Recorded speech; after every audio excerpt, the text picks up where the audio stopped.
Hoje a gente vai falar sobre cristaloquímica, regras de Pauling e estruturas cristalinas com exemplos principalmente dentro da geologia.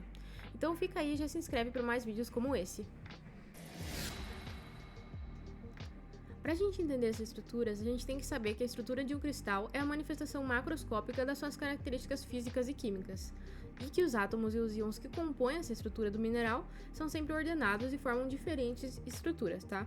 A gente entender a estrutura desses materiais cristalinos é interessante para entender as propriedades dos minerais, que podem ser clivagem, dureza, densidade, ponto de fusão, ou propriedades óticas também, como por exemplo, o índice de refração. Só para quem não lembra, a gente vai repassar aqui o que é um átomo então.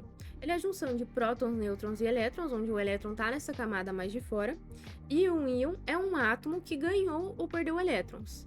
E dentro dos íons a gente tem cátions, que são íons positivos que perderam elétrons, e ânions, que são íons negativos que receberam elétrons. Então a gente vai ter diferentes tamanhos de esferas de acordo com a carga e o raio iônico daquele componente, se ele é um cátion ou um íon.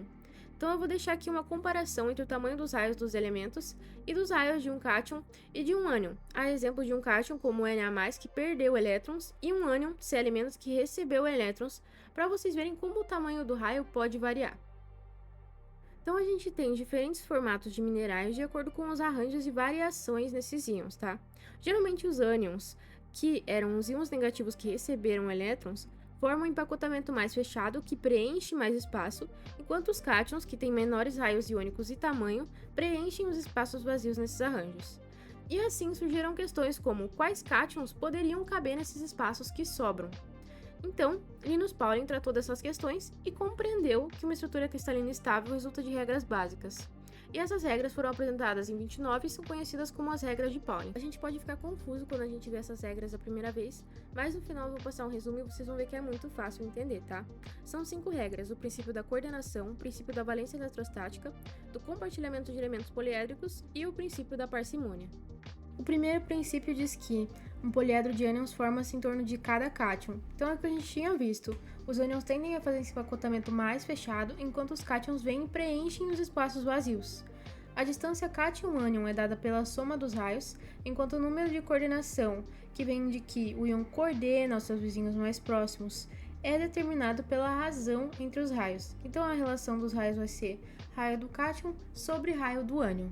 A exemplo da fluorita, então a gente tem o raio do cálcio e o raio do flúor, e a gente vai fazer raio do cátion sobre o raio do ânion, que vai dar uma razão de 0,86, e a gente vai colocar esse número e vai pegar esse número e colocar na nossa tabelinha, resultando em uma coordenação cúbica de número 8 por causa da razão, tá?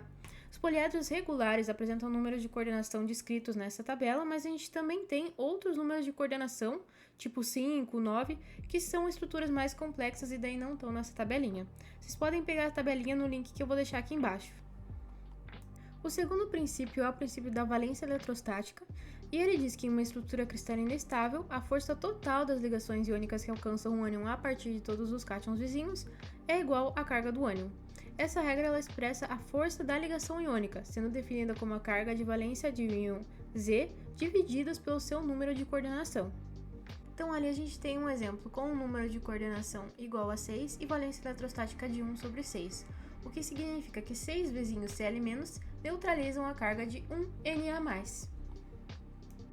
O terceiro princípio é o do compartilhamento de elementos poliédricos 1, que diz que a existência de arestas e faces comuns a dois poliedros aniônicos em uma estrutura diminui a estabilidade das estruturas iônicas. Essa regra, então, é um lembrete de que os cátions gostam de estar o mais afastados quanto possível, e a gente tem que lembrar que cada íon produz um efeito na estrutura cristalina. Se eles forem iguais, eles se repelem, e se forem diferentes, eles se atraem. Então, quando a gente tem ali duas cargas, dois cátions, que são iguais, eles vão querer o quê? Eles vão querer ficar o mais distantes quanto possível para a estrutura poder ficar estável, certo? Porque eles são iguais e eles se repelem. Então, eles preferem compartilhar vértices, em seguida arestas e depois faces, para que fiquem o mais afastados quanto possível, como na figura ali. E a gente tem o princípio 4, que é o compartilhamento de elementos poliédricos 2, que é um complemento ao princípio 3, tá? E ele diz que em um cristal com diferentes cátions, aqueles de alta carga, valência e pequeno número de coordenação, que é o número de vizinhos, tendem a não compartilhar elementos poliédricos. Assim, a distância entre os cátions atinge o valor máximo, como na regra 3. Então a gente vê que, de todas as regras 1 a 4, eles tendem a minimizar as repulsões cátion-cátion e ânion-ânion, tá? Então você vê, é tudo em função de deixar uma estrutura estável. A gente tem, por fim, o princípio número 5, que diz que o número de tipos constituintes diferentes de um cristal tende a ser pequeno, pois existem poucos sítios iônicos diferentes na estrutura cristalina.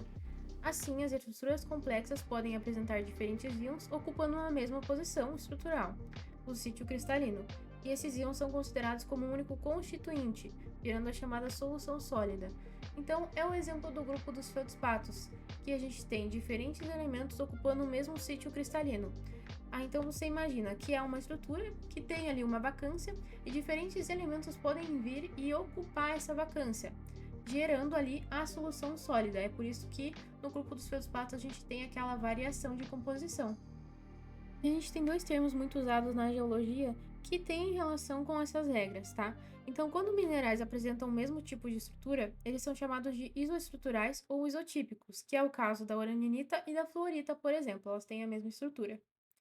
E também é o caso de polimorfos. Então, em alguns casos, quando o número de coordenação está próximo de um valor limite entre os poliedros de coordenação, por exemplo, 1,51 e 1, o cátion pode pertencer a dois poliedros de coordenação diferentes. Assim, o mesmo cátion pode formar poliedros cúbicos e octaédricos se a razão cátion-ânion for próxima de 1. Então, ele pode formar diferentes estruturas, gerando polimorfos. O que a gente pode tirar de todos esses princípios é que tudo gira em torno de deixar uma estrutura cristalina estável, tá? Então, em resumo, as estruturas tendem a minimizar os espaços vazios para ficarem estáveis. Geralmente, os ânions vão formar um empacotamento mais fechado que preenche mais espaço, enquanto os cátions, que têm menor raio iônico e menor tamanho, preenchem os espaços vazios nesses arranjos.